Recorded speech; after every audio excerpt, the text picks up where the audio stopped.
Good evening, everybody. This is Mike Tedesco, the editor-in-chief of WrestleView.com.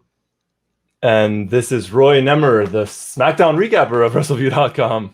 And the brother of the owner of the website, too. I mean, you got that going for you. But yeah, the better-looking brother. Absolutely the better-looking brother. The better-looking brother by far. We are here for a very, there are some nights that are hyped up as being history-making, and most of the time they don't live up to the hype. Like that, it's just hyperbole. It's nothing. The worst kept secret in professional wrestling was that CM Punk is going to debut with AEW at their Rampage show at the United Center in Chicago, Illinois. And it happened. And all week, the internet's just been ablaze with excitement and just trying to, fantasy book things and think things through. And then there were some that were like, oh, watch, he doesn't show up. And it's like, I don't think that that's going to happen. They most of the time, these companies, if something's not going to happen, they fire back. This is not happening. And they're strong about it. Not this time. AEW leaned into all the rumors, played into them. It was happening, and it happened. And sometimes, like I said, those nights, they say, oh, it's going to be history-making, Roy. It's going to be history-making, and it doesn't live up to the hype. CM Punk came out, cut a promo, talked about leaving professional wrestling in 2005 when he signed with WWE, and now in August of 2021, he has returned to professional wrestling because in a tongue-in-cheek way, he's saying WWE is not professional wrestling, which might be true because they're sports entertainment. But the hype was deserved. This rocked, Roy. Man, that pop. Holy crap. What did you think of it? What did you think of tonight? It was the build-up. So I'm not someone that is like a crazy AEW mark. I watched the show. I've been honestly getting into it more and more the past 3 to 4 weeks, to be completely honest. Tonight, I was talking to Paul earlier today, and he's like, what are you doing tonight? Like after SmackDown, this and that. I told him, honestly, after SmackDown, I'm going to watch AEW. And he kind of looked at me, he's like, oh, right, CM Punk. I'm like, yeah. So, during the day, just kind of thinking about it, and CM Punk was trending on Twitter, and it felt cool in a way to be a wrestling fan, or actually like exciting again. Yeah. And then I was watching it, and so in Canada we don't get it live. Okay. So I found my ways to to watch it online. So I saw his entrance, and it was incredible. Like, wow. And you see, a grown man tearing up, crying. You see CM Punk jumping into the crowd. Yeah. You see Punk jumping into the crowd, and I'm not Punk's biggest fan. Nothing against him. It's cool. I like him. I'm not his diehard fan, but I couldn't help but actually feel happy for him, because I'm there. I'm like, you're in your hometown. You have 15, 20,000 people, whatever, amount in the arena. Everyone's chanting your name. It's all for you. And I couldn't not be happy for him. It was a great night. If you're a wrestling fan. It was an incredible moment. I don't want to go too heavy on it because I don't want to, but man, like people ask me all the time, especially because I recap Raw, and it just seems like, oh, Mike hates wrestling and he's never happy. It's like when I watch Monday Night Raw, well, I'm watching. If you take the wrestling out of it, it's probably the worst TV show on television. Like they're just the stories. Nothing makes sense. Hardly anything. The show drags something fierce. Yes, people watch it because it's like it's WWE, and that's just what you do. You watch. Monday Night Raw, but goddamn, like that. I love wrestling, and if people ask me why I still watch wrestling, it's for moments like this tonight. Listening to that crowd, that amazing pop, I had goosebumps. I had to stop recapping and just watch because it was just. I wanted to just kind of soak in that moment because you don't get moments like this anymore. No. And the fact that this was spoiled. Could have, I don't think in Chicago is going to happen, but man, it really could have come off as disappointing. But then he came out there and laid out a promo that was just so much fun, so great to watch. It delivered in every single possible way. And this show right now is delivering in a humongous way, a way that you can't even fathom how big this is going to deliver. Because I have on the line right here my predecessor, my buddy, way better looking than me. I wish I could pull off the bald head, man. We have with us, this guy doesn't watch wrestling anymore, by the way. This guy doesn't watch wrestling anymore. Yeah, so this is going to be interesting. This is going to be fun. We have with us the great Adam Martin. Adam. Hey, guys. How are you? Look at this guy. Look at this Look at you. I'm better now that you're here. Hi, everybody. How's everybody doing?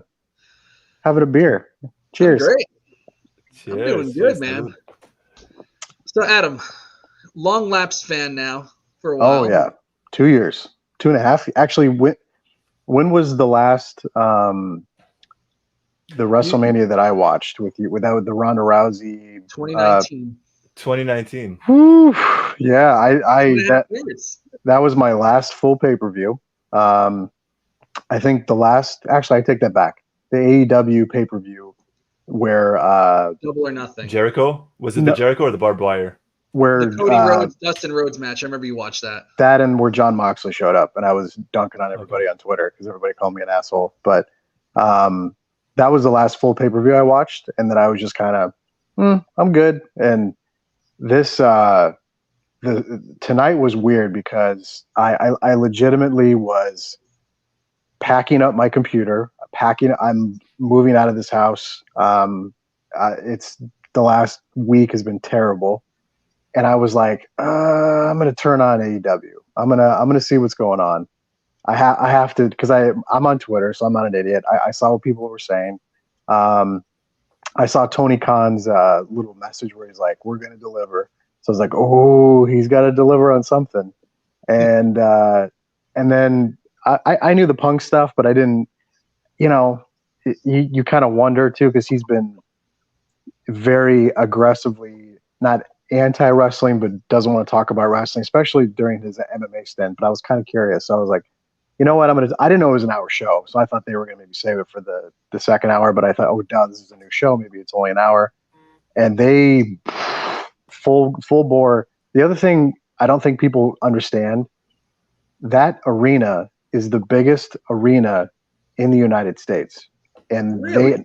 they in terms of like seating, it's one of the, if not the biggest. I'm pretty sure it's the biggest. If I'm wrong, tell me now. We'll put it up on the screen. But the United Center in Chicago is one of the best venues you could ever go to for wrestling. And Chicago's obviously very special to me, but that venue is amazing. And the fact that they sold that thing out, I know they cut off seats for the entrance, but that's just always going to be the case. But that was special. And I was very, very skeptical of AEW early on. Mike and I got to experience kind of the first version of AEW many years ago. And even I remember having a conversation with you, Mike, about like, that felt like a WWE show, but it like a WWE crowd, but it wasn't a WWE show. And it was really weird for us because we were so used to experiencing wrestling in these like big venues and 15, 16, Mike's been to countless WrestleManias compared to me. So it was just kind of weird for us to see non-WWE guys performing in these. There was a couple guys that have been there, but it was weird. And then to see them do this, I know that a lot of people are just kind of like, that's TNA never did this. They just, TNA tried really, really hard. I was covering that company. I said tonight on Twitter, I've covered that company since day one. They came very, very close to becoming a legitimate alternative to the WWE when they got on Spike TV, but they did nothing to the level at which AEW is doing this. People are buying tickets to go see AEW, and they're selling out arenas, and they're doing this across the country. It's a totally different vibe. So if anybody that's being super negative, I think they're just missing the point. But tonight was, I had to just see. I had to take a glimpse, and I turned my back, and I'm literally boxing up. I'm taping, and then I hear that psh, psh, and I'm like, oh my! And Mike, I like what you said there, where you said you stopped recapping, and there was moments I remember back when I would recap shows, and like sometimes I'd be like, oh shit, I got to recap this promo, But that was one of those moments where I remember when The Rock returned to host WrestleMania, and and that was like, whoa! I remember going on with Doug and Hunter, going like, this is why we do this. This is why we cover this. This is why we wait. We wait for moments like this. And I would put a Punk coming back with The Rock coming back. You know, it's big. It's very big. It puts them on the map. 100%. I remember that sustained reaction that Triple H got in Madison Square Garden in 2002. I mean, you're going back now, Adam, 10, 11 years when that Rock return happened. Mm-hmm. And I have to go back even further, almost over 20 years when Triple H came back, almost 20 years on that sustained Hogan reaction in Montreal the night after WrestleMania 18. Like I'm putting it up there, and yes, Grant, I'm coming off watching the show right now, so I'm still totally amped about it. But that reaction that he got in Chicago and how long it lasted and how long it sustained through the show, I mean, that's special. That's rarefied air for anybody who gets into professional wrestling. And I like CM Punk in the ring doesn't really do much for me, but most of the guys that have made it big in professional wrestling aren't really the best in the ring, but they have a character, they have a presence. Man, like it was a superstar moment. And it's not something that I don't think this is something that we'll talk about this, like whether this will go beyond tonight. But Roy, your thoughts on just that pop and that feeling. I completely agree with you guys. And I was actually watching it. I was watching Sting's return in 2014 at the Survivor Series. Because in my head, I'm like, when was the last time WWE had like a major return aside from Edge 2 years ago at the Rumble, which was big, right? Stadium. Yes. First name, Sting. I'm like, hey, let's go back and watch it. It was dead. It like Sting's return or Sting's debut in WWE. This is a WCW guy through and through. He shows up WWE. It's like it's a nothing reaction compared to tonight. Like, I get it. CM Punk was in his hometown, right? He's in Chicago. He's in Illinois. I get that. And that probably amplified it even more. But at the same time, this is massive. This is, like you said, Mike, this is not everyone that gets these types of reactions, right? You're talking Rock, Hogan, Triple H, and this was 20, 25 years ago. Fast forward, possibly Edge 2 years ago, and now you have Punk again. And it'll be interesting to see, long term how this is going to play out. But at least for tonight, if you're a wrestling fan, I do not see how you could possibly be negative about this. You'd be surprised. Wow. It's the national television factor for me. I remember in 2005 when Matt Hardy got released and they mentioned Matt Hardy on ECW One Night Stand. And then there was this genuine 100%. I was standing next to a Spike TV executive who confirmed it to me. Said we were talking to Matt Hardy. We wanted to have Matt Hardy walk out on Impact, cut a promo about WWE because we thought it was going to be that impactful because he was just in that company, and we're going to have him step off that national television show and step on our new national television show and make a comment. And then he ended up getting invited back and re-signed, and that never happened. And yet I had a couple people tweet at me say like Kurt Angle showing up in TNA was big. Absolutely. He made a huge impact. He immediately made that company legitimate. He helped so many young guys that were trying to become established. But the Punk thing, to me, the national television factor, I think is what people are completely ignoring, is that he left the biggest wrestling promotion on the planet with the biggest national television presence, even a global television presence, didn't go backwards. It's huge television in front of a sold-out crowd at the United Center in Chicago. It's a huge statement to make. And even if you don't like Punk, if you think he's mediocre in the ring, I agree with you, Mike. I've never been blown away by Punk in the ring. But that's not been the selling point. 28, you were there. I know. The stinker with Jericho. Yeah. But it's beyond that. And the thing is, like, yes, it's been 7 years. If you followed his brief mixed martial arts career, it really hasn't been 7 years from a national exposure standpoint. Right. But from a wrestling standpoint, a lot of fans were waiting for this. And I'm sure they were still chanting CM Punk on WWE television the last couple of years that I haven't been watching. So It's different. It's very different. Yeah, for sure. Yeah, I mean, to add to your point, Adam, or actually to answer your question, I was recapping SmackDown tonight, and I could have sworn I heard Daniel Bryan and CM Punk chants tonight. Yeah, on SmackDown. And Bryan's another guy who might show up in AEW. So, I mean, that would be huge too. That is rumored to be happening, and apparently they have a show coming up in September.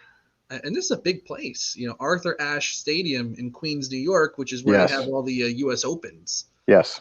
And like, what's incredible, and like I really want to go there, but like this whole Delta thing. I mean, like I want to be there to experience a moment like this tonight, and I might just say, "Damn the Delta," and then just quarantine myself for like 2 weeks away from Liliana and Victoria. I don't know. But I'm really pumped up about wrestling right now, so I just might do it. But it's incredible the amount of goodwill that AEW has built, that they sold out the United Center just on a rumor. That like you said, one of the biggest indoor arenas in the country, on a rumor that CM Punk was coming back, a rumor that they definitely leaned into. They didn't deny it, which was great. They sold that place out, and I have a feeling they're going to, if they haven't they already sold it out with Arthur Ashe, they're going to sell it on that rumor of Daniel Bryan. And who knows what other cats in the bag they have. It's an incredible time period because, when you were talking about Impact, I'm trying to think of like what viable great wrestlers were floating around out there that could actually still go.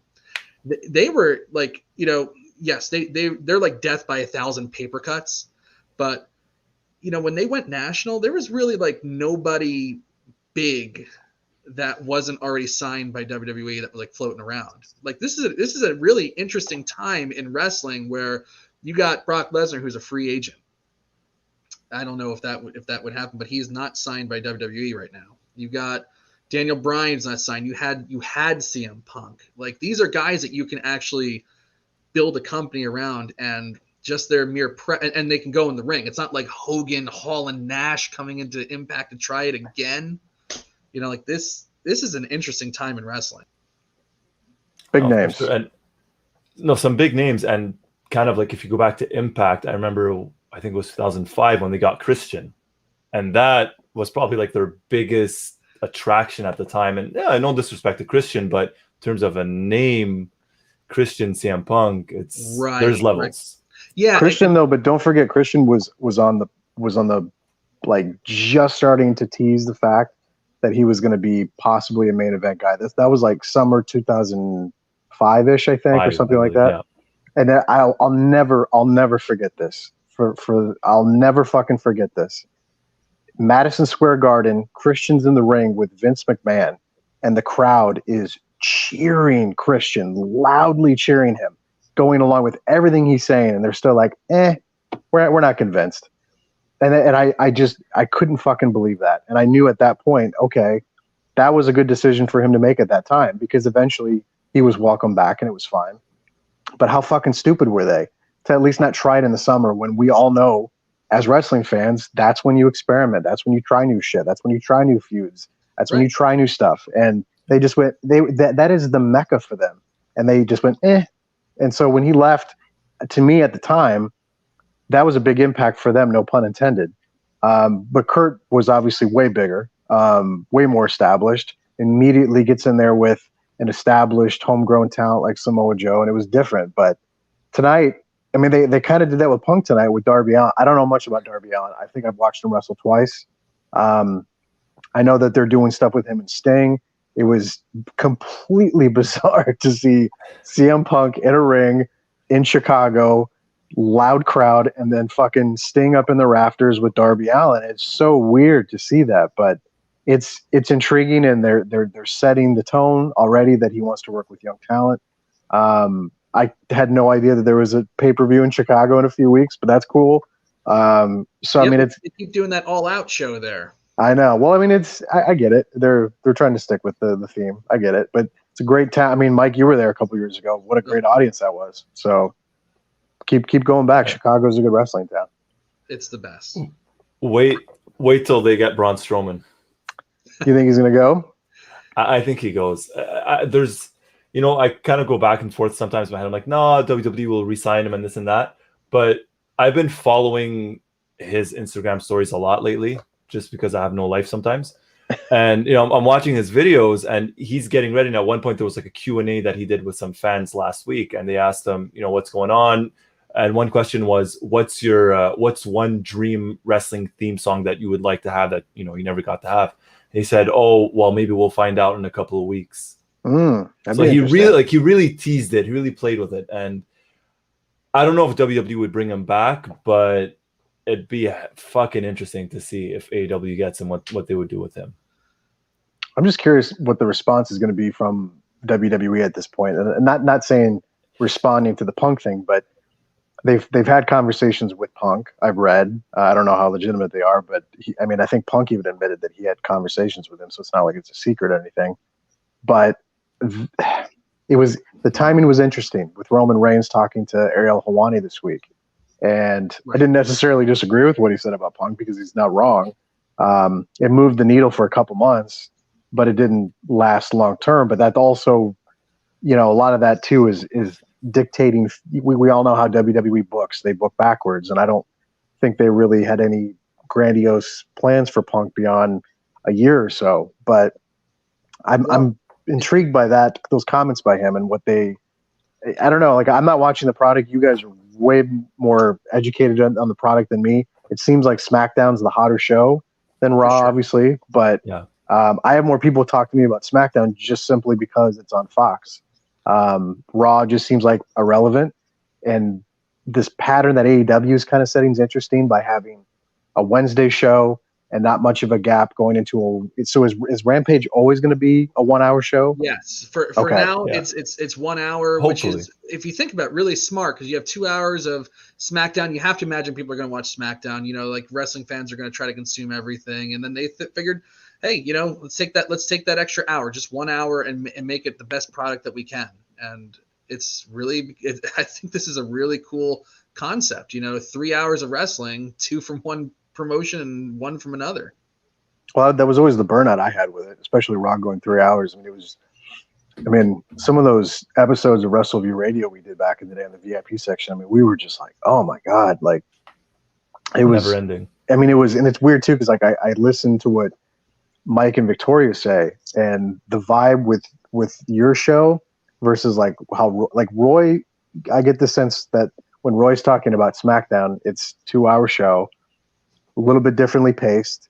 They kind of set the tempo early, and then they end with something relatively important. But like Raw just seems like all over the place, and like I'm just seeing like these random clips. I'm like, what is going on? Like it just doesn't have a flow to it. The problem with Raw is that it's almost impossible to get a flow when you have to fill up 3 hours of television time. You know, it's like even if they have a good idea, and I talk about this all the time, even if they have a good idea, the show's got to go 3 hours, and you got to drag things out. Like it's impossible to have. It's quite literally impossible to have a good professional wrestling show for 3 hours straight. That's not a pay-per-view. You just can't do it every week. You cannot. And it's like so few and far between that like when Raw even has like a halfway decent show, I'm like falling over myself on the podcast. Like it happened. I enjoyed myself tonight finally. And the problem with Raw as well is because it's 3 hours, the first hour, like even if the first hour is fucking incredible, it's amazing, the last 2 hours are shit. So by the end of it, whether it's Mike or anyone else, you're kind of like, okay, well, this was, it started off good, but at the end, this was a bad show. Yeah, like I haven't, obviously kind of out of the loop, but people that I followed on Twitter that would actively review wrestling shows, I saw at least 6 or 7 of them completely tap out on covering Raw. And they used to cover it right after the show would end, and then they started pushing it to Tuesdays, and then a lot of people were like, we'll talk about it Wednesday or Thursday, like any excuse to that. I was like, what is going on? Like, is it I remember like I do these like little weird kind of like polls on my Twitter. I'm like, is it really that bad? And everyone's like, yeah, it's terrible. Don't watch it. Like you're so lucky you don't have to. And then like other people be like, it's not that bad. So it was hard to gauge because like wrestling fans are like so fickle. So like some people will just unanimously agree, and other people will be like, no, it's not that bad. But the AEW presence is it's weird because like people that know of my background that are friends of mine are like, "Are you watching AEW?" I'm like, "No, absolutely not." And they're telling me, "Listen, I think you'll like this. I think you'll like this. They're doing this. They're doing like they're going over storylines." And then occasionally I would be in a situation where we'd be all hanging out. I'm like, "Yeah, turn it on." And I remember like shit posting AEW like a year ago, like, what is this? I was watching like the Young Bucks and I'm like, this is now granted this was pandemic in Jacksonville at the right outside the Jaguar Stadium. So I get it. It's not, that was a different vibe. But once you're back in front of these audiences and you get this, granted, it's a little scary right now. I know that we're pretending like there's not a, as Mike said, a Delta going around, but they're opening back up. There's these live I mean, that was the first thing. That's what sucked too about tonight is watching Punk walk out there and he's soaking in this like huge reaction in the United Center. And I'm like, oh, that's a lot of people. Oh no. And like immediately just like, I don't know if I'd want to be there. I just went to a comedy show. I went to a Joe Rogan show in Des Moines.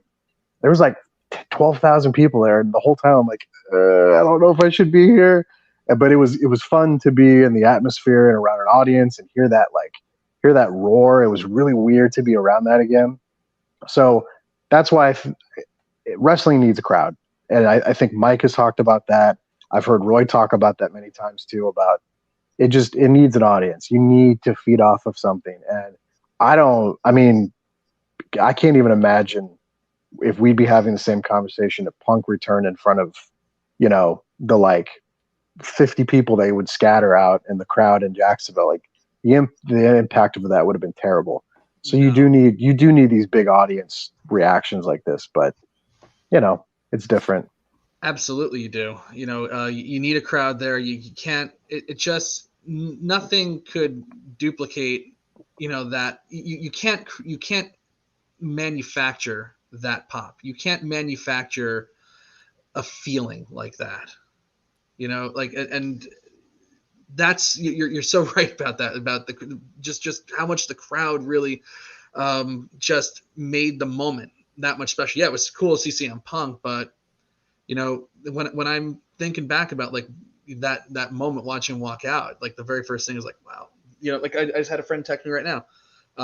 Just watch a clip of CM Punk's AEW debut. What a pop! Yeah, it was trending on Twitter right away. I mean, I don't have to tell Roy how when something like that takes off on Twitter, everyone just, I mean, it's a buzz thing. And I know I had a couple people. I think Doug was one of them who was just like, it's not for me. And I'm like, that's totally fine too. Like if people are just like not into this, that's cool. Cause like, I'm definitely not the demographic for this, but I also have ears. I wear glasses cause I can't see well, but I can see pretty well. And I saw a lot of fucking people there that bought a ticket for a rumor. So I know there's this like sense among wrestling fans where they just kind of don't like take a breath, grab a beer or a whiskey, and just enjoy yourself. Like this has not happened. If anything that's been so bizarre about me taking my time away from wrestling was that it happened just as we were heading into the pandemic. And it was bizarre to me to flip it on when there was no audiences. So now that that's back, I think this is good and we need this kind of stuff. And the overwhelming negative feedback to the WWE product right now needs something like this. I mean, this needs to happen right now. And I don't know, to what degree do you calculate the war between AEW and NXT? I didn't understand why that was even considered a quote unquote war. Like I saw Cody Rhodes like spiking footballs interview. I'm like, it's a fucking developmental show with talent that isn't even, really that wasn't even supposed to be a thing. That was just supposed to be a show that teaches them how to get to the other shows. It just so happened that it gained popularity and people liked it. But to me, the real test, and obviously they're not stupid. They're not going to go head to head with SmackDown. But I like what Mike said. Like you get 2 hours of SmackDown, you get an hour of Rampage. Obviously, Dynamite's doing. I hate that name, by the way. Is doing good on Wednesdays. But I mean, at some point that's going to evolve and that's going to change. And I like the pay-per-view format. I like what they do, like 4, 5 a year, maybe 6. Right. Yep. I love that. 4 quarterly pay-per-views. Can't beat absolutely that. Yeah, because that's the other thing too. People are so burnt out on how many, because how many shows are WWE doing? Are they doing a little over 12? Still they're doing 12 right now, but if you add in the Saudi shows, I guess it's like 12 or 14 or whatever it is. Yikes. And they're rumored to be going back, I think, in October. Yeah. Oof. Yeah. And especially after the way the last one ended in 2019, where people are stuck in an airplane, and more than one person has said that they were being held, by some Saudi army because there was some hang up about money. If I was on that roster, man, I remember when they were doing the Iraq thing. Remember this, Adam? They were doing tribute to the troops, and they gather their roster around them, and they say, look, we're going to go do a show for the troops. Yes, it's an active war zone. If anybody doesn't feel comfortable going, just let us know. And Rob Van Dam puts his hand up and says, I'm good. And they fucking buried him after that. Ooh, did they? Yeah. I mean, I get it. I don't even think you have that option now. I think it's everybody's just got to go all in for the Saudi shows, but damn, that's been nothing but a stain on, and they're doing all this branding, and that's a giant stain on that company. It's really, really ugly, really ugly. You'd be surprised, like sometimes that, because I'm in soccer, right? Twitter and everything. And Spanish speaking sport, Latin sport, and everything. And there are still some, lucha fans on my Twitter. And whenever that Saudi show gets thrown around, it spreads like wildfire. And you get people commenting from all across the world, all around the world, not specifically wrestling fans, like even people that don't really watch the product. And like, how could a company do business with, quote unquote, blood money, Saudi Arabia, whatever you want to call it. So sometimes it's like, yeah, even people that don't watch wrestling or don't watch WWE still shit on the company for even going there, which is fucking incredible sometimes. But yeah, it's when they killed an American journalist and dissolved him in acid, I think that kind of did it for me. Yeah. And then they went there like 3 weeks later. It's like Jamal Khashoggi. Who? What? Yeah, I know. Like his bones were barely dissolved in the acid, and they were getting on the airplane. It was like, okay. Yeah. And that was WWE Crown Jewel live from fucking nowhere. Yeah, because they never. It's true, because they never said after that, oh, we're gonna be in Riyadh or wherever it was in Saudi Arabia. It was funny. Crown Jewel. Yeah, there was all the commentaries. We're live and like that was hilarious to watch them completely communicate the WWE communicate. Well, I won't say it. I don't want to. Sorry. I'll shut up. I forgot where I was for a moment. Sorry. Let's get back to the AEW show. Ken, so do you guys and we'll start with Roy, go to Adam. Do you guys see this? This is huge tonight, and Punk's going to be on Dynamite on Wednesday. Do you see the excitement moving forward? Is this the push that gets AEW from like, here's the edge and it's right here, to like being like an actual national promotion that is legit? Does this push them over and keep them over? Because they've been flirting with being over 1 million, and being over 1 million, everybody's like, oh, they didn't get 1 million this week. It's like getting 1 million viewers in this day and age with how much people are watching TV and cutting the cord. That's an impressive number. I don't care. And even 950,000 or 900,000, that's still a damn good number. A lot of TV shows would sign up for that in a heartbeat, and their 18 to the 49 demographic, incredible too. Can this put them over the edge and keep them there? I ask you first. I think it's the domino effect. You just said 1 million. We're on Friday nights at 10 p.m. Eastern. Who the fuck watches wrestling on a Friday night in August at 10 p.m. Eastern? No one, except fucking crazy people like us. I think it is. I think this is just the tip of the iceberg for them. The fact that they have a pay-per-view coming up in around 2 weeks' time, I think that keeps the momentum going. And the fact that, hey, if you're a wrestling fan or a casual wrestling fan, where you probably haven't watched in a couple of years, and then you watch tonight and you're like, oh, I'll watch, Dynamite on Wednesday. And then you watch that and you're like, you know what? I might actually end up ordering the pay-per-view. I might, sit with my buddies and order and watch it. So I think so. I think they're going to ride the momentum. And hopefully, I'm saying this as a wrestling fan. Yeah, that does bring them over the edge and keep them there, because they need it as a company. And as wrestling fans, it's always good to have options and healthy competition. Yeah, I think they they started pretty strong with, you know, like Jericho was a good get.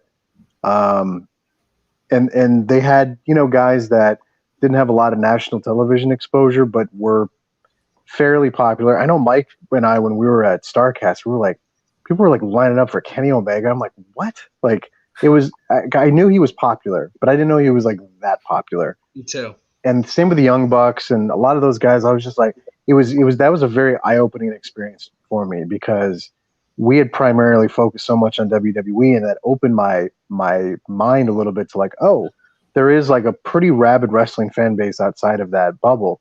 And while at the time it wasn't as big as I thought it was going to be, it definitely transitioned to what it is now. So when they had those, like Jericho was a good established guy.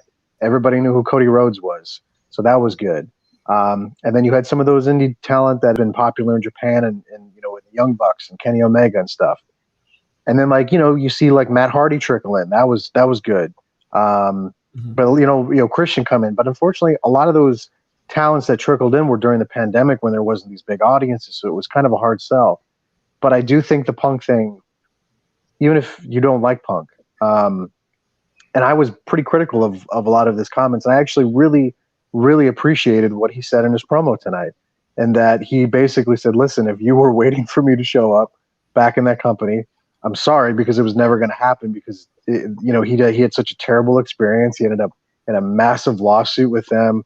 You know, and you had guys in the upper echelon that were just, you know, shitting all over him whenever they could. And that's, you know, that's part of the course wherever you might work. Even someone listening to this right now, you might have had a job, left that job, and someone or a multitude of different people shit all over you, because that's just natural. That's what people do. They get really aggressive. They get really angry. They want to, like, fuck that guy. Tell that guy to, you know, that's a very natural human emotion to have. But he stayed away, and he completely tried to transition into the world of mixed martial arts. That didn't go well at all. That was kind of hard to watch a little bit, and that as a fan, it was very hard to watch because so many wrestling fans just had no idea what kind of athleticism it takes to make it in that sport. They saw Brock Lesnar, but Brock's just like a freak of nature. So they just kind of didn't understand what they were looking at, what they were watching. It blew my fucking mind when I would say, yeah, he's just not that athletic for mixed martial arts. And people would be like, what are you talking about? And that's when I knew. I was like, oh, this isn't the same thing. Like that audience, I always thought there was a lot of crossover between mixed martial arts and pro wrestling. Kind of really isn't. When Punk showed up, not so much. But he, you know, decided to become an actor. I didn't listen to any of Punk's, you know, shoot stuff. Wasn't really interested after the podcast thing he did with his former friend, which might be awkward in the locker room soon. They might be friends again, you know. Maybe. I don't know, but they definitely had a lawsuit against each other. So I don't know. That's rough to have a lawsuit against your best friend, but I do genuinely think this could set a new tone for them. And if Daniel Bryan comes over, that's another big name. I just hope things turn out well for the world right now in terms of what's going on with COVID. Like, I hope we don't have to go back and lock down. If you take that element of the live audience away from wrestling again, oof, that's going to be a rough one. But I'm glad they waited. I'm glad they made this deal. I know that they had been talking to Punk before, and he just didn't feel like the time was right. So I'm glad the wait was worth it. You're looking at somebody right now that has completely 100% stopped watching anything modern professional wrestling. And I'm sitting here on a podcast with Mike and Roy talking about this. So that should be proof right there that this worked. It was a good idea. Again, we have no idea how this is going to hold up, but I think the execution tonight was good. And I want everyone to really soak in what Mike and Roy were talking about how this was a rumor, and they sold out that arena in Chicago on a rumor. And you saw the reaction, and it was amazing. I'm glad I took the time to turn on the TV and watch it tonight. It was really good. I enjoyed it. Me too. And I do think that this is the thing that gets major league momentum going for AEW, and they've had it already. They've spent a lot of time doing fan servicing to the point where it's like, oh gosh, like enough, you know. But this, it all that goodwill that they built up, would have just been nuked if he didn't show up. And they delivered the goods. They leaned into every single rumor, didn't deny a thing. Tony Khan gets on the thing, says, I think people are going to love AEW Rampage this week. I think, and today he's like, we're going to deliver the goods. It's like, I gotta freaking watch this. And they, it's like so often through the years, we are so conditioned to be swerved, bro. And like it's almost like, a certain company gets a real jolly out of just like, oh, they thought the story was going here, swerve. It's like, and to the point where it's like, God, like it's like it's sometimes a swerve for the sake of a swerve. It's like now the story is totally broken. You can't even go anywhere with this. Like, or a moment is made so disappointing because you swerved us. Like a great example of that is Adam will have no idea what I'm talking about, but this Team RK Bro. I've seen that stuff. Okay. Yeah. So like last week on Raw, they do this beautiful storyline where they tease throughout the whole entire 3-hour show they're going to get back together, and then at the end it looks like they're going to get back together, and then because we have to stretch it out for another week, Randy Orton RKO's him, and they just killed that entire 3-hour thing. And then they get together this week. Law of Diminishing Returns. It wasn't as hot as it would have been if they had just done it last week. I love that AEW did deliver the goods, and not only did they deliver the goods, they didn't even make you wait for it. It's like SmackDown goes off the air with John Cena and Roman Reigns. They probably figure that that's like the peak of that broadcast, and people are probably on Twitter talking about it. And then they're going to see CM Punk trending in the corner, and then they're going to fly over there. Capitalize. Everything that they've done has been deliberate, well thought out, and well executed. Almost everything, like there, of course, there's been missteps by AEW. There's missteps by every young company, but on big things like this, they deliver. And I think this is a moment where it's going to get people's attention. I didn't even hate when the fact that they had Punk walk out, soak in the reaction, and then they're like, 90 seconds, you can hear what he has to say. He hasn't said anything for I was like, oh, that's kind of cool. Like, I love that. That was a nice tease. I was a good touch by them. I like that. So I thought they did it very good. Right, and give everybody a chance to check it out on Twitter, get on over to TNT, or if you're just watching live, just like take a moment to decompress, take a breath, get ready to listen. Yeah, because I mean, what everyone was doing. Like I picked up my phone, I'm like, Mike, Roy, Jerome, what the fuck? You see? I was like, and that's the first thing I did, and then I went on Twitter, and then it was a good idea to do that. So kudos to them for understanding. That's a very good point that Mike just made of that rush of audience on SmackDown, boom, go right into it. And they knew that. I mean, that was smart as hell. So good job, AEW. Yep. Yeah. And they loaded the show up too. I thought the match. I'm sorry, Roy. Before I even go on. I'm sorry. Oh no. Well, I was gonna say Daniel just mentioned it in the chat on ESPN.com on the top headlines. Number 2 is CM Punk makes pro wrestling return with AEW. Nice. Yeah. What's the chat saying tonight? I haven't seen much of the chat while we've been. No, I know we've been rambling. Yeah, too much rambling. Okay. But no, everyone's kind of like you, Adam. I say Adam because obviously you haven't watched wrestling in a while, but everyone's positive. Everyone's seems to be happy about it. It's you buzzing. Can't not. Yeah, everyone's buzzing. And does this get you to watch Adam on Wednesday? Mm-hmm. I actually went on my YouTube TV. I may not watch it live, but I went on my YouTube TV and I clicked ad on Dynamite, which I have not done in 2 years. So it's worked on me. I'm ready. I'm ready to get hurt again, everybody. I'll let you guys in on a little secret. I watched AEW. I watched Dynamite with Paul on Wednesday live. Ooh! So it was me, Paul, and Adam. You know Dano, right? Of course. So it was me, Paul, Dano. Dano's a longtime friend of ours, and we're watching AEW. And Dano's a big AEW mark. He's a big fan, and he's been watching wrestling since like us, since forever. And that opening match, you had Sting in there. Sting in the tag team match, and Sting no-sold table bump. I saw that. Went through the table, got up, no-sold it, and the fans went crazy. And I looked at Paul, and Paul was like fucking smiling from ear to ear. And he actually enjoyed it. And we watched the whole hour, and he didn't shit on a single thing. That's interesting. Paul actually enjoyed it. Yeah, Paul actually enjoyed AEW. So that's why I asked him, like, wait, are you going to watch Dynamite now? Because Paul enjoyed it. Well, even that spot, it's like that was another thing that was so well executed. They promoted it as Sting's first time wrestling on TNT since March of 2001. First time in 20 years, and they delivered on that too. I mean, like, look at the way they treat the legends. I mean, like, Adam, you mentioned Chris Jericho being a great signing for them, a great veteran presence. For this, I mean, when they started this thing, it was really like Cody Rhodes, who had been on TV, never tested. I mean, like, the one big thing he was ever involved in, other than just being Dusty Rhodes' son, was legacy. And even that kind of like went out like a popcorn fart at the end of it. It was just like a total nothing, toward the end. Kenny Omega, who was big overseas, the Young Bucks, who were on Impact at one point and big overseas, but like nobody proven. And they started signing like, guys like Jericho, guys like Sting, guys like Jake Roberts was a big signing. Even a guy Arn like Anderson. Arn Anderson. Dean Malenko, when they signed him, I thought that was a big turnaround, because you need people who have been there, done that, really know what they're doing. Like Jake Roberts, if people could put him in the center of a circle and just have him talk about what it takes to cut promos, that will change.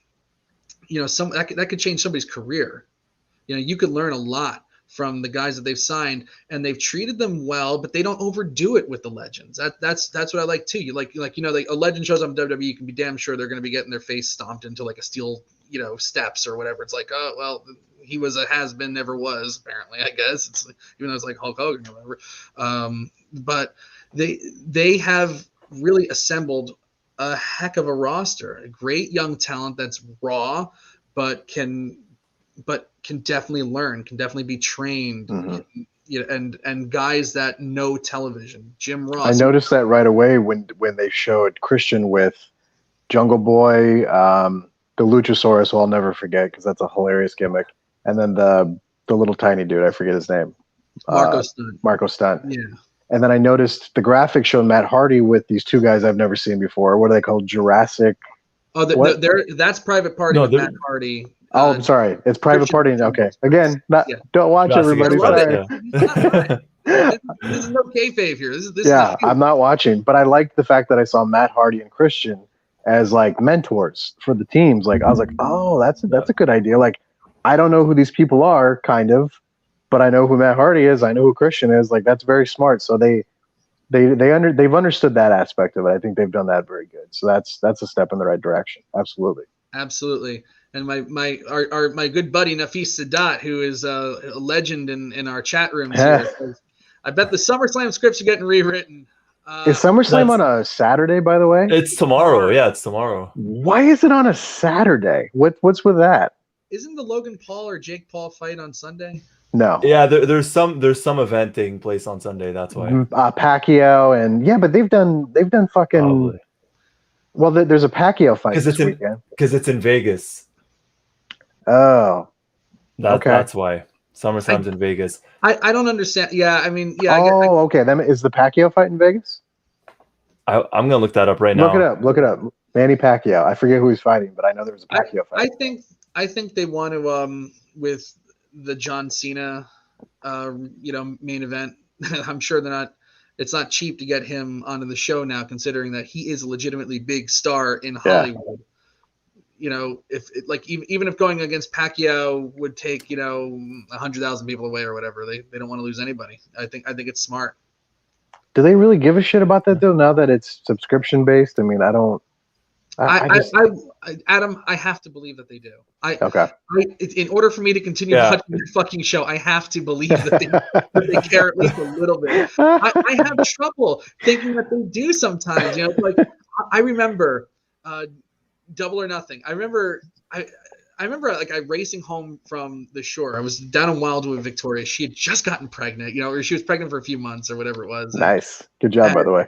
I did good. My PP works. Yeah. And like watching the show, and you're like you text me. You're like, you gotta do a live post show. I was like, yeah, I guess I do. And getting on that post show that I had no plans on doing, and this show wound up just surprising the hell out of me. That Double or Nothing show, and saying, God, like, you know, I can't wait to watch Raw on Monday to see like how they respond to this. And then, you know, you watch that Raw and it's like they teased Brock Lesnar cashing in the Money in the Bank contract for the third time and didn't deliver. It was like they just did the same old fucking show. Oh, they still will, yeah. And because it doesn't matter anymore. Like to them, it's like, okay, we got our sponsorship deal with MLB and Spotify, and it's about the brand rather than like the customer in that sense. I don't see them changing a single goddamn thing about SummerSlam tomorrow. Whatever show you're going to get last week is the show you're getting this week. And that's assuming the SummerSlam script has even been written, by the way.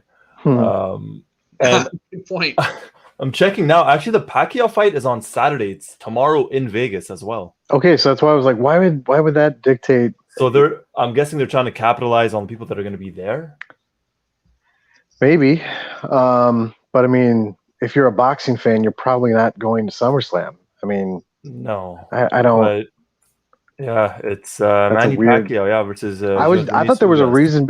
I saw it I saw like a schedule, and I thought it was a mistake because it said SummerSlam on Saturday and NXT Takeover on Sunday. I'm like, did somebody reverse that by accident? And was there ever a legitimate answer or reason given why it's on Saturday, or are they just testing the waters? WWE never even I think acknowledged the fact that, hey, it's our first ever pay-per-view on Saturday. No, I think they've had pay-per-views on Saturday before, but I remember WrestleMania, maybe like Insurrection or something. WrestleMania 2 was on a Monday, believe it or not. You know, but I guess, but like, let's say in more modern times. Yes. Yeah, modern times it's weird, but I love the fact that AEW was kind of doing that for a while because they were following the model of boxing and mixed martial arts and doing Saturday shows. But is AEW now going back to doing? Are they doing Sundays now? They're doing Sundays, yeah. Okay. Yeah, Punk even said that. He goes, "I'm available Wednesdays, Fridays, and 4 Sundays a year." Yeah, that's true. There you go.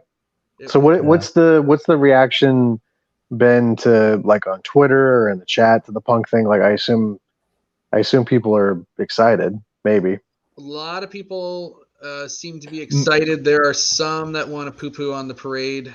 Give me those. Who said who shit on? I want to talk about those. Those are the most fun. Let me pull up a few. Those are the people that need a hug.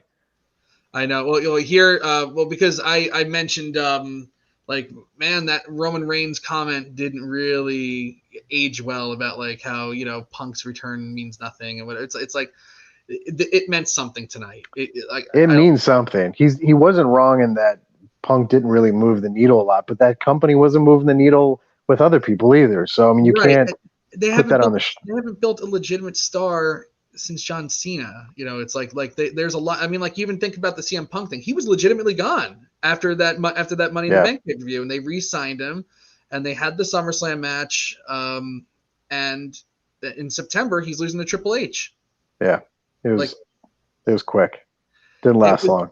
It was a really, really quick downfall from that summer of Punk. And then it's like, okay, well, we'll build him back up for Survivor Series and have him beat Del Rio for the title and have him have the title for a year. But it's like, yeah, but you already kind of killed the excitement. Yeah. Simon was dead. No one cared. It's hard to get it back. If we're going to talk, sorry guys, if we're going to talk about Punk, and I guess I'll try and play devil's advocate for a second, okay?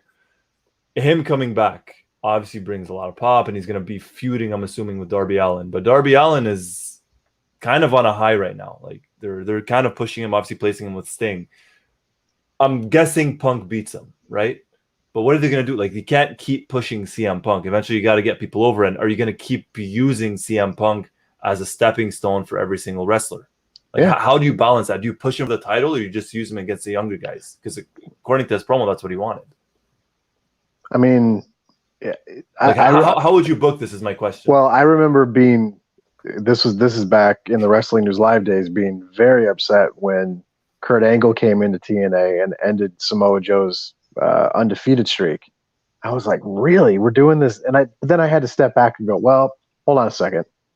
Samoa Joe had never, outside of some Ring of Honor stuff with some Japanese guys, he had never really worked with someone that was huge, level star caliber. So in a way, it kind of makes sense. But I was very frustrated because I was like, God damn it! Like the Samoa Joe undefeated streak was so good, and he was tearing through everybody. And then Kurt Angle comes in and beats him.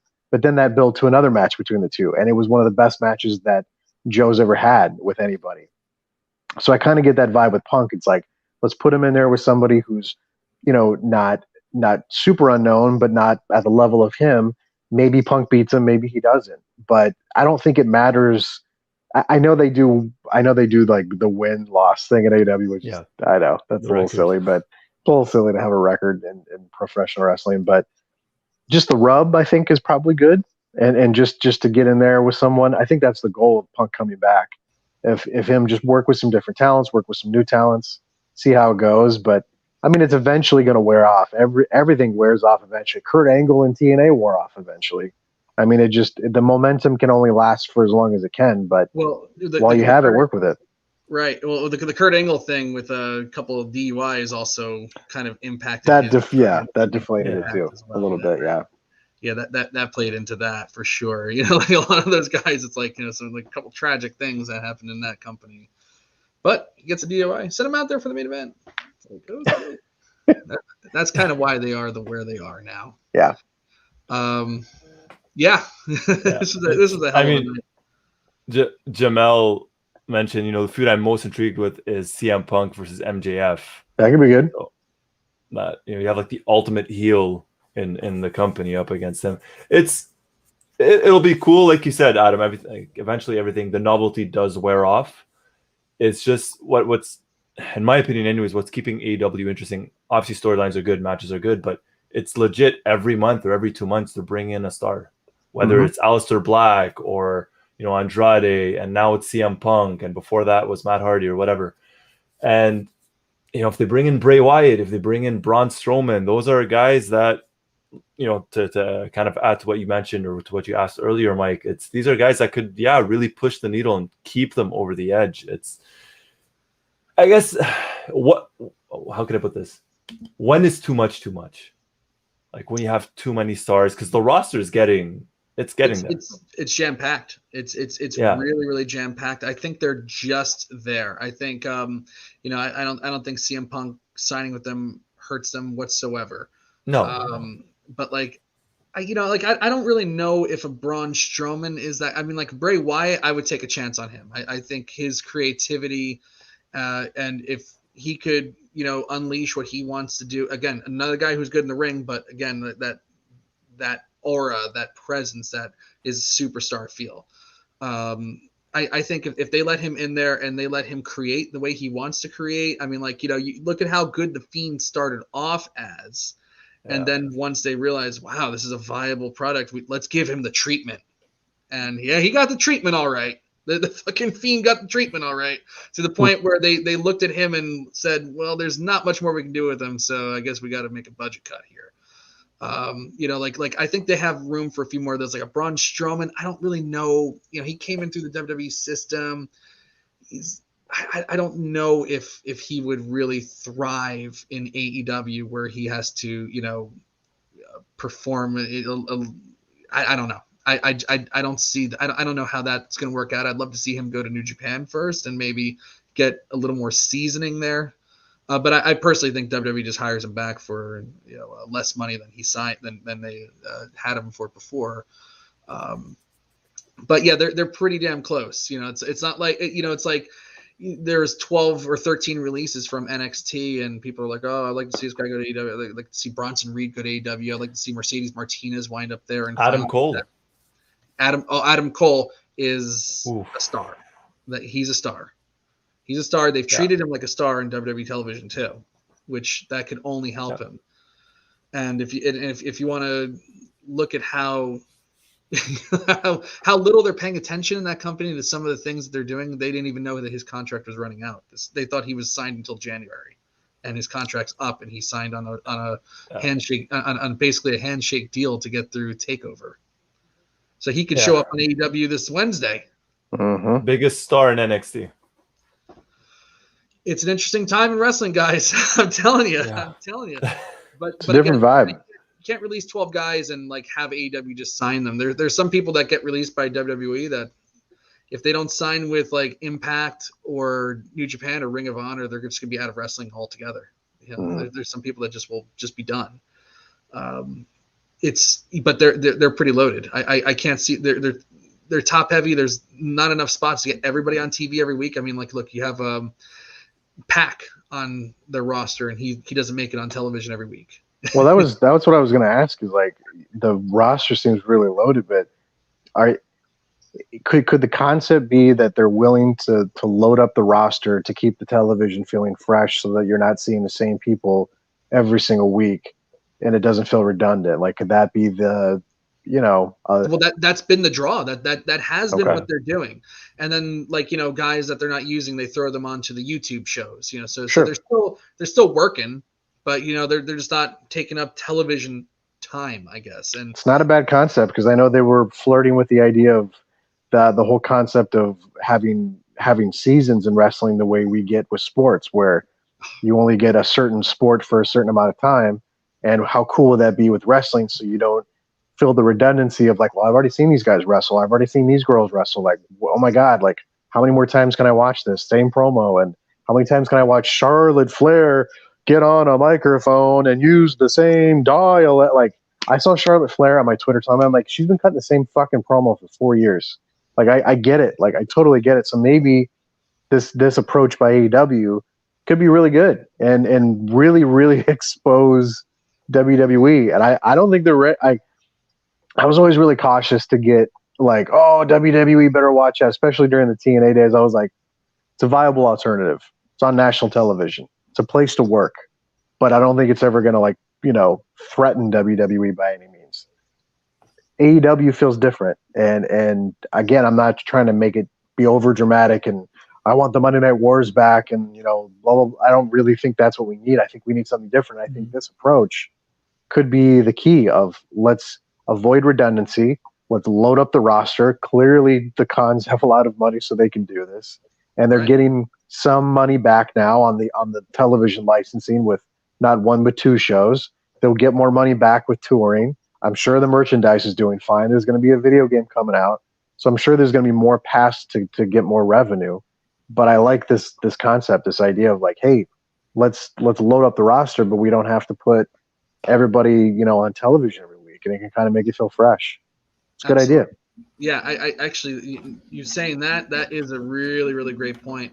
And like you're saying, like, I just want to see good wrestling. I don't want to see the Monday Night Wars. I don't want to see 2 companies trying to put each other out of business. I just want to see wrestling thriving and a spot for guys to go work and a spot for fans to enjoy. If you don't like this product, try this product. If you don't like that product, try this one. I think there's a lot of options for people, and that's the thing. Like, when you go online, it's like you can't enjoy AEW, and enjoy WWE at the same time. It's just not allowed. But a lot of people do, and even the people that even say that they hate watch it, but that they're still watching. It's like it is what it is. It's tonight reaffirmed why I still watch wrestling. It's like, I wait for moments like that, and I'm excited for the future. I'm looking forward to Wednesday. Hell, I'm looking forward to tomorrow. For just because Nafis said they're, maybe they're tearing up scripts. I hope to God they are. I hope they come out. I hope WWE comes out swinging and just says like, fuck you. Look at this. Watch this show, and puts out their best product. And I hope on Raw, they just go out and try their damnedest to put out the best product. Well, they advertised what's his name, Logan Paul, for Raw. Oh, to promote his fight, yeah. Yeah, he's gonna be. Is it Logan? It's Logan Paul or Jake Paul? It's Jake Paul. Yeah, Jake Paul's fighting Tyron Woodley, who used to be in the UFC, and that's gonna be. He's gonna be on Raw on Monday.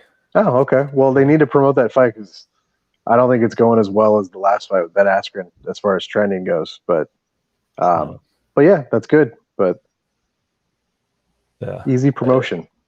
Hopefully they change shit up. But I know we were talking about this, I guess, a couple of days ago. I genuinely think Vince doesn't give a flying fuck. I think he's just collecting his money. He doesn't care. He has his guaranteed $1 billion from Fox or whatever it is. And I think people on the internet, maybe us included, maybe, I don't know, but I think people on the internet just kind of make it seem like, oh, AEW is crushing WWE and Vince is going to do something to change it. I honestly think, like I said, Vince doesn't care. He has his money. He doesn't give a shit.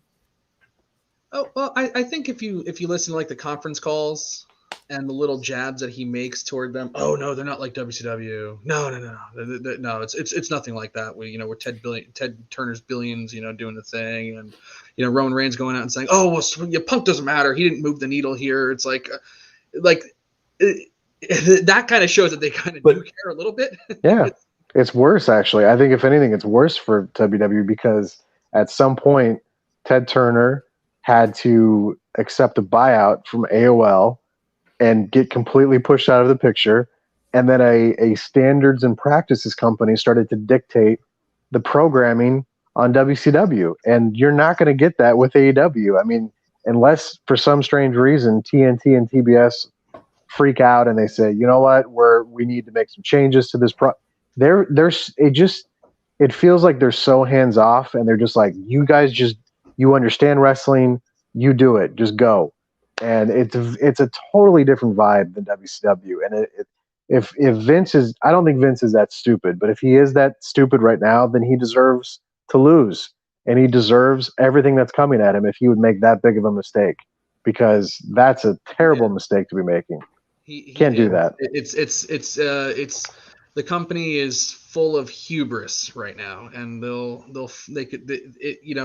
could slip on that. It's like they're getting all these branding deals, and that looks good to the corporate worlds and stuff like that. But at the end of the day, what drives focus is interaction and impressions that they make on people. And if AEW is doing that as well, it's like, well, we can get them for cheaper, But people are still buying tickets to WWE. Like when I'm seeing clips on my Twitter, those fucking arenas are full. So if those arenas cut in half, I mean, think about when they were. I mean, I remember going to WWE shows in like 2003, 2004, where the whole upper part of the arena was tarped off, and like it was I was like, oh, what's happening here?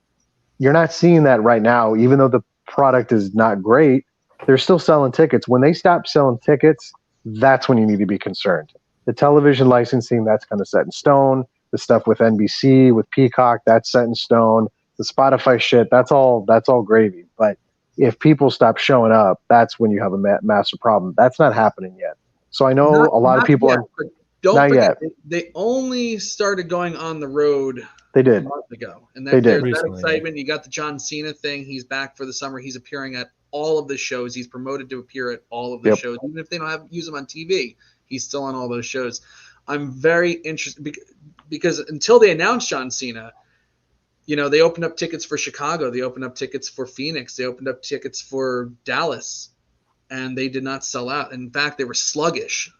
The ticket sales were, and then they make the John Cena deal. And then poof, because again, the last legitimate star that they built, it has to come in day again. Yep. They got, and just like Jamel says right here, Vince is going to be 76 in 4 days. 76.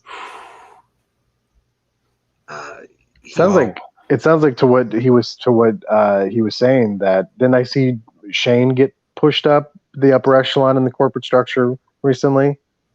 Did something change with Shane? Well, he's there in the company doing stuff for sure. But didn't he get like a new job title or something like that from a corporate standpoint? I didn't see that. The last I heard from Shane McMahon was they took him to Saudi Arabia and gave him the title Best in the World. But I thought they gave Shane some kind of promotion. Yeah, oh no, he's the CEO of some company. Yeah, but not WWE. Oh, I thought that was a WWE position. Okay. Wait. He is. Oh, he's on the board of directors for. Nope. What the hell was it? Jerome would know. Jerome, where are you? We Sorry. need I thought I saw Shane get some kind of new position in the WWE, so I was like, "Ooh, that's interesting," because there was always the connotation that he was going to take over, and then he left because he saw unfortunately the writing on the wall with Stephanie and Triple H, and then he came back, and he's been there for a while, and things aren't going so well with Triple H, and I don't know what the situation is with Stephanie, but I thought, okay, this is a perfect opportunity for you because if it was up to me, I think Triple H did a phenomenal job with NXT. Stephanie's been a 50-50 in the writing department, but Shane is the creative of those three people. Shane's the most creative and always came up with the most creative concepts. And if you need any example, he was the guy that wanted to revive ECW. He was the person that wanted to make it digital too. He didn't want to put it on TV. He's always kind of creatively thinking like, ooh, what would be a good like chess move? I would put him in that position, but like even trying to like make like the Netflix of China. That's what he absolutely spent time away doing. And you know, a lot of people laugh, oh, it didn't work out, but you're not getting it. You don't see that a lot of creative shit doesn't work. Yeah, concept. And yeah, that didn't go, but he probably sold that for a pretty penny. And the technology involved in that to somebody else, and they ran with it. Ideanomics. Thank you, Andrew Elder. That's what he went on the idea. Okay, I thought it was something in WWE. That's disappointing because I was kind of hopeful that if I was them, I would really look into Shane. That would be a good move. But absolutely, and he's a college educated guy. You know, he knows his stuff. He's smart. He's definitely been involved in business his whole entire life. You know, the one negative against Triple H is that he's not. Like if he were to take over, he would not be the guy to like be like the chairman or something like that. He would just have to, like you need Vince is unique in that way where, Wall Street accepted him as like a legitimate person to, take business advice from and listen to, and he's not going to lie to you, even though he's a wrestling promoter. But they look at Triple H. I don't think he's college educated, but if he is, it's a low level college, and it's like, what business experience does he have? It's like that they're very afraid to give him the reins and make it look like he's running the company, because they make so much money. It's so that's the one drawback on him. I don't know how the McMahon's what the succession is, or if there even is one in place. At 76 years old, Vince should be thinking about it. His brother, fucking hope they would have something. Jesus, his 76. His brother died at 76 or 77 last year, but his mother's alive and she's 102. So yeah. Well, fucking Joe Biden's what 70, 72, 7. Wait, 78. 78. I thought he was. Is he? I think he or he might be 79. Google that. We need our own Jamie. He's 78 years old. He'll be 79 in November. Oh my God! Well, Jesus, I thought so. Vince's age sounded old, and then I was like, Jesus, I knew Joe Biden was old, but I forgot he was that old. Well, yeah, then we might politics now. Now we're on flyover politics. I know I need to maybe have a deep dive about should these old gentlemen be capable of running their respective companies or countries at this point, but. Yeah, that's on your YouTube channel, Adam. You can't cancel for being ageist. Oh no, wait, ageism is the last remaining. Oh, that's right. Yeah, I can't. Old people. I can't be ageist. Yes, I know. Yes. Yeah. Yeah, but the line of succession, I am curious because if he should be thinking about it, and I'm sure Rod McMahon passing away, as tragic as that is, has definitely made him think about some things because. It wasn't long after that Nick Khan is in and he's the hatchet man and they're letting a lot of people go. To me, you're not going to convince me otherwise. I still think they're gearing up for a sale. Oh, that's all you guys talk about on Signal is like they're selling. I'm like, what am I missing here? Like Mike and Jerome are like the conspiracy. Like they're selling. I'm like, what are they really? Like, I mean, they're making moves, but I can't imagine they would sell. I just can't imagine they would sell. I know Hunter was convinced that Vince was going to sell his stock in the company if Linda had won one of her campaigns that she was running, and she lost both. But I remember he was convinced. He's like, oh, he's going to cash all his stock. He's out. He's done. And then it didn't happen. And I can't remember another moment since then where there was this idea that they were flirting with that idea. But maybe, but I just don't. I don't know. How much? I mean, like 76 years old. How much longer do you want to be on the road and up to 3 a.m. and tearing up scripts and that high pressure of, it's 7:45 and I fucking hate Raw tonight. So write me a new script and just you go out there and you do that. Like, how much longer do you want that fucking pressure for? That's his life. I know. I was gonna say people like that. That's all they know. Yeah, that's all he knows. Right, Roy. That is all he knows. God damn. That's all he knows. So holy shit. I don't know. We could. I'm sorry, Ray. Go on. Oh no, nothing. I was gonna say Andrew was a light comment. Disney buys it, then we're getting Ric Flair Space Mountain. Well, Disney is buying everybody. I think I saw that on the train the other day. Yeah. No, I'm sorry, that was Splash Mountain. Sorry. Oh god. I love that conversation we all had. I was like, whoo. I love the headlines that were being created. Oh, dude, they were great. They were great. I told you guys that was money. Yeah, they were wonderful. We should have done it, but you put it up on Twitter, Roy, so I appreciate that. But here's what I do know. I know that I don't think it's hyperbole to say that tonight was a big night for professional wrestling. If it's a turning point remains to be seen, but if you watch this show and watch that segment live and you love this product, I damn sure don't think you'll ever forget it. And that is a success. Final thoughts, guys? Adam? Well, thank you for having me. I haven't been watching, so I feel like a fraud, which feels weird to talk about wrestling, but I feel like more of a fraud when I talk about politics sometimes because I just like to talk shit, and then all of a sudden we get into like a serious topic, and I'm like, oh, I should have read more about this before I start talking shit about it.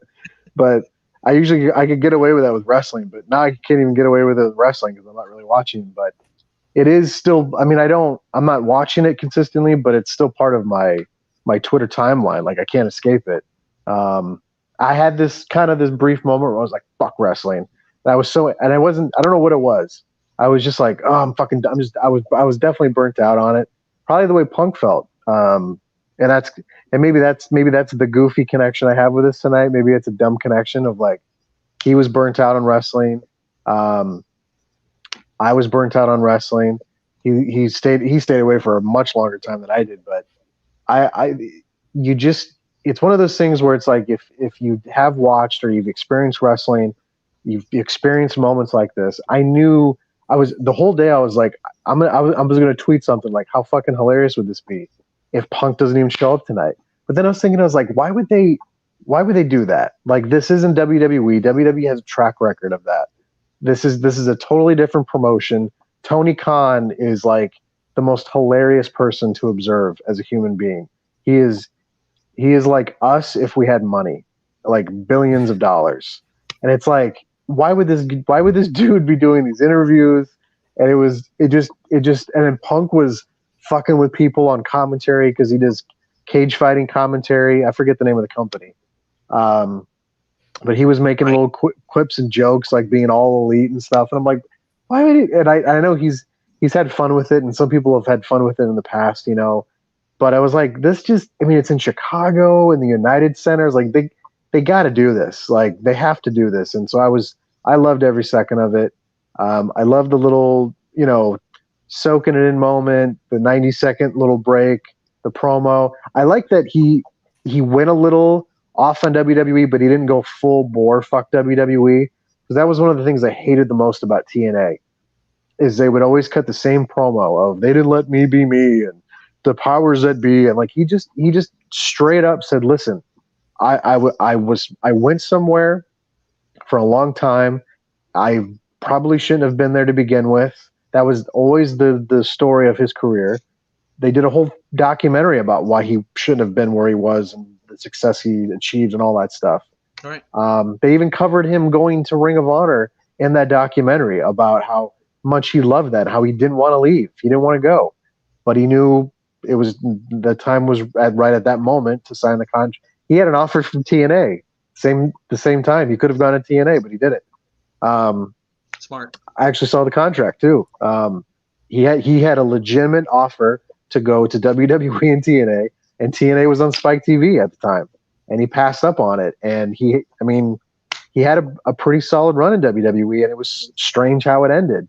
Of right towards the end, he gets this huge momentum, stays, and then it just fizzles out again. So I get what he was trying to say and what he was trying to accomplish in that promo tonight. And I think it's going to resonate with a lot of people that are fans of his. A lot of people that fucking hate the WWE are going to love it. To me, it appealed. It didn't appeal to me for that. It appealed to me in that I was so burnt out on wrestling. So it was kind of cool to see someone else who also was burnt on wrestling. Like, hey, I missed this. I missed this interaction. He didn't have to go out there and remember a script. He didn't have to sound like a fucking robot. He just got to talk and experience the moment. And it may not lead to much, but for what it was tonight, I loved it. And I got, this cool opportunity from you guys to come on here and talk to you about it. And it was cool. I loved every second of it. I enjoyed the hell out of it tonight. Absolutely. Adam, how can people find you? It's touchy. Well, thank you. What's your OnlyFans? Yeah, I was gonna say. Until it goes away, everybody. Yeah, exactly. Until October, yeah. Until October. No. It's up on the screen there. So @AdamUIowa is the new Twitter handle. I cried a little bit when I had to take the WrestleView out of it, but it's AdamUIowa. And then I host this show called Flyover Politics with my former neighbor, who also lives in Iowa. And we do talk about a lot of politics taking place in Iowa because Iowa is the destination when people start to run for president. They come to Iowa, they put on a flannel shirt, and they talk like a robot. And we try to make fun of them because some of them are just not genuine whatsoever. But we do it live on YouTube. Flyoverpolitics.live is the YouTube channel. And I know politics is a touchy subject. I promise you, it's a laid back show. We drink beer, we drink whiskey, we bring people on that are actually in politics locally, who actually know bullshit, tell us what it's like to be a politician and what they do and the shit they experience and the fucking mean shit that people tweet at them and send them on Twitter or email them they experience, like, I used to think people were fucking mean to us on WrestleView. Like, people would say some fucked up shit to us on WrestleView, but it pales in comparison to what actual elected officials get from the public. So we actually talk to these people about it, and they come on our show and talk to us about it, which is cool. So it's very chill. We look at national politics and we look at local politics, and we try to I disagree all the time with my co-host Sean. So that makes it even more interesting. So it's not just two guys, just like J and RD is going like, oh, you like socialism? I like socialism too. Oh, let's talk about how great socialism is. It's we disagree on so many topics, and it's hilarious to listen to us go back and forth because we'll be so fucking mean to each other. And then 5 minutes later, we're just like, oh, that was a good conversation. What did you think of that conversation? Did it go pretty well? And that's just how it goes. We have a great time. So that's kind of why we started doing the show, because he has very strong beliefs. I have very strong beliefs, but we have a conversation about it, and we don't end up hating each other at the end of the conversation, which is rare in politics. So go listen, everybody. That's my plug. And take it from me, if you listen to my show and you trust what I say, even if you don't, that's a damn good show. I've checked it out a few times. They know their stuff. It's fun. It's a fun watch. It's not like watching some of the drivel that's on TV. He's not part of the media. Yeah, we're not part of the corporate media, exactly. Right. So no corporate media for us. Independent media. So Adam, there's a question from Anthony. When is it? When's the next episode? When's the next episode? Got to hear how Sean is going to bail out Biden on FK. So I'm moving right now, so it's kind of hard for us to do a show. I was trying to get Sean to do a show about COVID because his wife actually got COVID. She was fully vaccinated. She got slammed with the no taste, the no smell, all the bad symptoms. So he actually wants to do an episode about what's going on right now, because in my state, no one gives a fuck about it. No one's wearing masks. No one gives a shit. So I think he's going to do a solo show, and I might try to join him, but it'll probably be in the next week. But yeah, we're definitely going to talk about Afghanistan because, yeah, I don't think my co-host is neither of us are big Joe Biden guys, but Goosey likes to poke the bear with our show because he just thinks he thinks Sean and I are like ultra super left-wing liberals and stuff, and we're really not. So maybe Sean is more than me, but I'm definitely not. So there you go. But thanks, Goosey. Nice. Thanks for poking the bear. Roy, final thoughts, my friend. It was a fun show. It's the first time I've ever actually looked forward to an AEW show. Actually makes me want to watch Dynamite on Wednesday even more. Hopefully this is the start of something very, very good. I'm like I mentioned before, I'm not the biggest CM Punk fan. I think, like you guys alluded to earlier, I think he's much better on the mic than he is in the ring. But hey, if he could get me interested to watch some more wrestling, I won't say no. And always fun talking to you guys. I know Mike, obviously we talk maybe a little bit more on air than I do with Adam.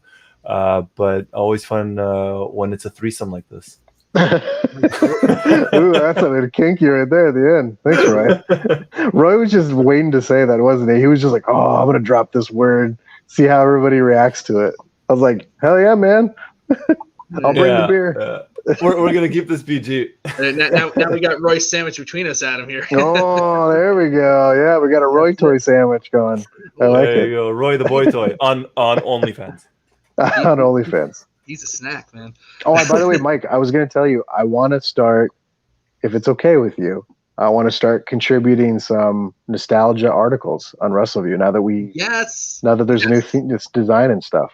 So absolutely, and I put it out there on Post Raw, and we're going to be putting out some feelers to try to get some recappers and some people to write some content.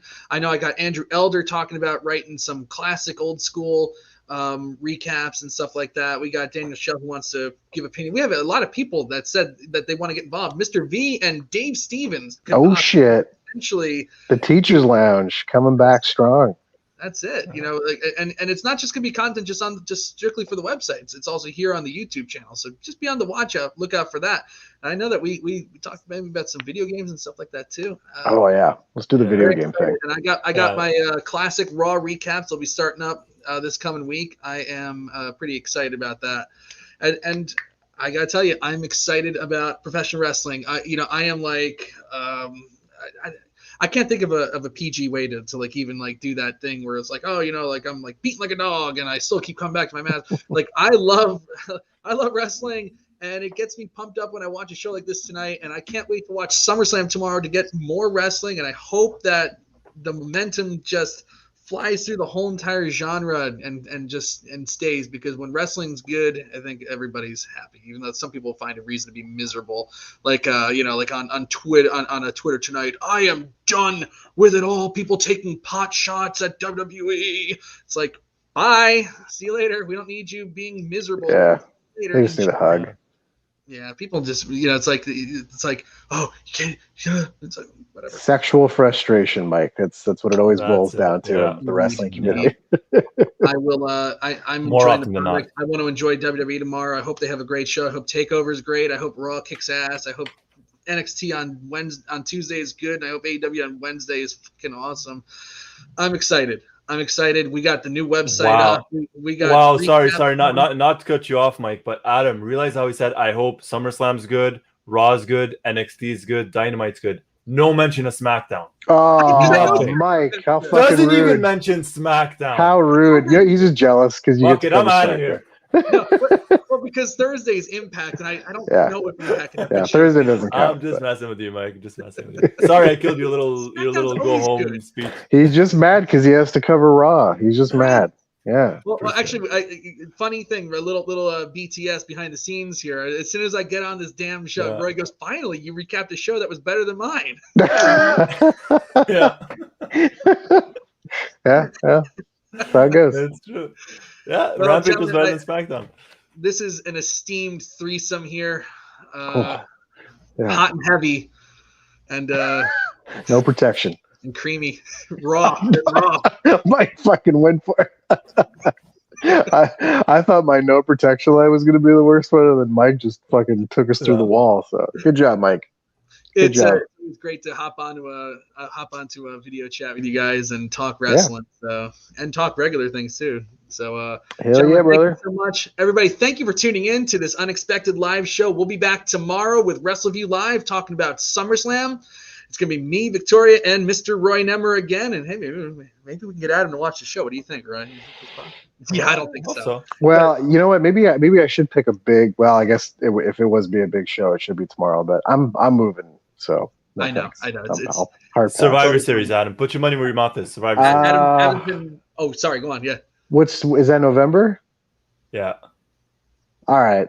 I'll watch. You got Survivor. 3 months. I'll watch Survivor Series. Okay. Does that mean I have to sub through Peacock now? Is that how it works? Yes. Okay. Yeah. I heard people say it sucks. So it's fucking horrible. It's the worst. Then I can't wait. Can't wait. Long live Canada. It might get better in 3 months. You never know. Yeah, Roy has it better. He doesn't have to put it with Peacock. So, all right, you can pencil me in for Survivor Series. Good, yeah, because I think tomorrow it's too much, and I think Adam's been holding his phone like this the entire time. I don't think he'll be able to. I've actually kind of have it propped up a little bit, but that's all right. It's his right hand. It's his right arm. Yeah, my right hand's way stronger than my left hand. It's his right arm. Don't worry about it. Glad handling here. All right, I love it. Gentlemen, thank you so much. Everybody, thank you so much for joining us in the chat and staying with us and staying active throughout the night. It's been great to see a lot of conversations going on. Psyched about wrestling again. Thank you, everybody, and we'll see you tomorrow here. Well, actually later today here on WrestleView.